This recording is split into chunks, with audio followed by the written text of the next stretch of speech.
Assalamualaikum warahmatullahi wabarakatuh. Sholawat serta salam semoga tercurah kepada junjungan kita Nabi besar Muhammad Shallallahu Alaihi Wasallam. Sahabat sinar Islam yang dirahmati Allah, di video kali ini kita akan membahas perjalanan kita setelah mati. Sebelumnya jangan lupa subscribe dulu, dan yang udah subscribe semoga dilancarkan rezekinya. Amin ya Allah ya Rabbal Alamin. 1. Alam barzah atau alam kubur. Alam kubur merupakan tempat persinggahan pertama setelah kematian, sebelum datangnya hari kiamat. Di dalam alam kubur inilah manusia sudah bisa mengetahui di mana akan tinggal di akhirat kelak, apakah di surga atau di neraka. Setelah manusia memasuki alam kubur, ia akan ditanya oleh dua malaikat yang bernama Munkar dan Nangkir. Malaikat itu menanyakan tentang siapa Tuhan si mayit, apa agamanya, apa kitab yang menjadi pedomannya dan siapa nabinya. Si mayit akan menjawab pertanyaan dari dua malaikat tersebut sesuai dengan amaliyahnya ketika di dunia, yaitu siapa yang menjadi Tuhannya dalam pengamalannya ketika hidup di dunia, apa agamanya ketika hidup di dunia, apa kitab yang menjadi pedomannya ketika hidup di dunia, dan siapa nabi yang ia ikuti ketika di dunia.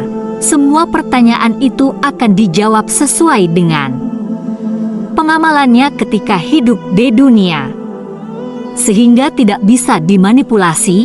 Dan jika ia lulus dari pertanyaan dua malaikat itu, maka ia akan diistirahatkan di taman surga untuk menunggu kiamat. Namun jika ia gagal dari dua malaikat itu, maka ia akan diazab di alam kubur sampai datangnya hari kiamat. 2. Hari kebangkitan. Ketika malaikat Israfil meniupkan sangkakala yang pertama, maka semua makhluk akan binasa. Kemudian ia meniupkan untuk yang kedua kalinya, sehingga semua makhluk termasuk ahli kubur akan hidup kembali tanpa terkecuali.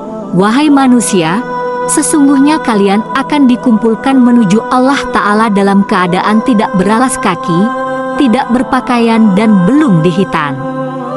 Hadits Sahih diriwayatkan oleh Al-Bukhari nomor 3349 dan Muslim nomor 2860 dari sahabat Abdullah ibnu Abbas radhiyallahu anhu.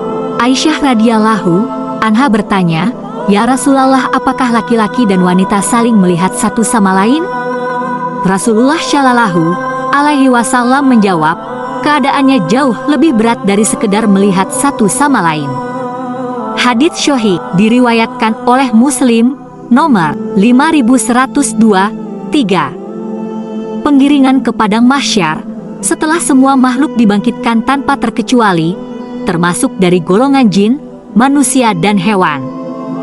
Padang mahsyar adalah tempat datar yang sangat luas. Di tempat ini semua makhluk dari bumi dan langit lapisan ketujuh dikumpulkan untuk diadili. Semuanya berkumpul dalam keadaan berdesak-desakan. Sesungguhnya kalian akan dikumpulkan ke padang mahsyar dalam keadaan berjalan. Dan ada juga yang berkendara, serta ada juga yang diseret di atas wajah-wajah kalian. Diriwayatkan oleh At-Tirmidzi, dan beliau mengatakan hadits hasan. Dan pada hari ini beberapa golongan manusia akan mendapatkan naungan Allah Subhanahu wa Ta'ala. Ada 7 golongan, yaitu 1. Imam yang adil.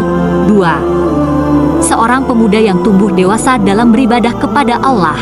3. Seseorang yang hatinya selalu bergantung ke masjid.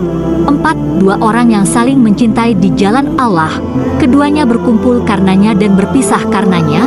5. Seorang laki-laki yang diajak berzina oleh seorang wanita yang mempunyai kekuasaan dan cantik, lalu ia berkata, "Sesungguhnya aku takut kepada Allah." 6. Seseorang yang bersyadakah dengan satu syadakahnya lalu ia menyembunyikannya, sehingga tangan kirinya tidak tahu apa yang diinfakkan tangan kanannya. Dan yang ketujuh, seseorang yang berzikir kepada Allah dalam keadaan sepi lalu ia meneteskan air matanya. 4. Yaumul Mizan, hari penimbangan amal baik dan amal buruk. Setelah semua makhluk terkumpul dalam padang mahsyar, tibalah saatnya untuk memperlihatkan buku catatan amal dari jin dan manusia. Amal mereka akan ditimbang dan dihitung, mana yang lebih banyak, amal baik atau amal buruknya, dan kami akan tegakkan timbangan yang adil pada hari kiamat, sehingga tidak seorang pun yang dirugikan walaupun sedikit. Jika amalan itu hanya sebesar biji sawi pun, pasti kami akan mendatangkan pahalanya. Dan cukuplah kami sebagai pembuat perhitungan.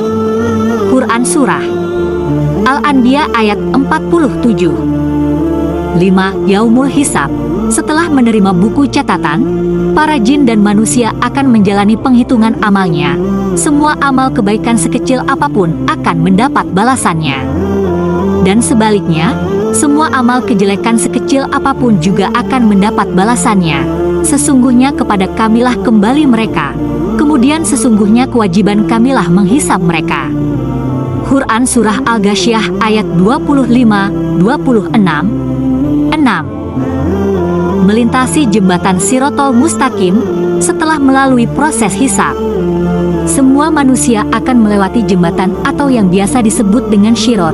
Di hari akhirat ada syirat, tetapi istilahnya bukan syirat hal mustaqim, karena syirat hal mustaqim maksudnya adalah dinul Islam, menurut yang dijelaskan oleh banyak ulama dalam kitab-kitab akidah sebagai jembatan yang dibentangkan di atas api neraka, yang lebih tajam dari mata pedang dan lebih halus dari rambut, sebagaimana dijelaskan oleh salah seorang sahabat Rasulullah Shallallahu Alaihi Wasallam, Abu Sa'idi Al-Khudri. Abu Sa'idi radhiyallahu anhu mengatakan, aku diberitahu bahwa jembatan itu lebih halus dari rambut dan lebih tajam dari mata pedang. Jembatan akan dilewati oleh setiap insan setelah pengadilan di padang mahsyar. Ketika menjelaskan keadaan orang-orang yang akan melewati syirat, Rasulullah Shallallahu Alaihi Wasallam bersabda, orang pertama di antara kalian akan melewatinya dengan secepat kilat. Aku berkata, demi bapak dan ibuku, apakah yang secepat kilat itu? Rasulullah Shallallahu Alaihi Wasallam menjawab, tidakkah kalian dia lewat dan kembali lagi dalam waktu? Kemudian ada secepat tiupan angin, ada yang seperti terbangnya burung dan ada yang seperti larinya lelaki tangguh. Mereka dibawa oleh amal perbuatan mereka. Pada hari itu, Rasulullah berdiri di atas syirat sambil berdoa, wahai Rabb, selamatkanlah. Selamatkanlah. Hadis riwayat Al-Bukhari dan Muslim. Dalam melintasi jembatan ini, proses hisab yang sebelumnya dijalani sangat menentukan nasib manusia. 7. Surga, orang-orang syolih yang berhasil melewati syirat atau jembatan.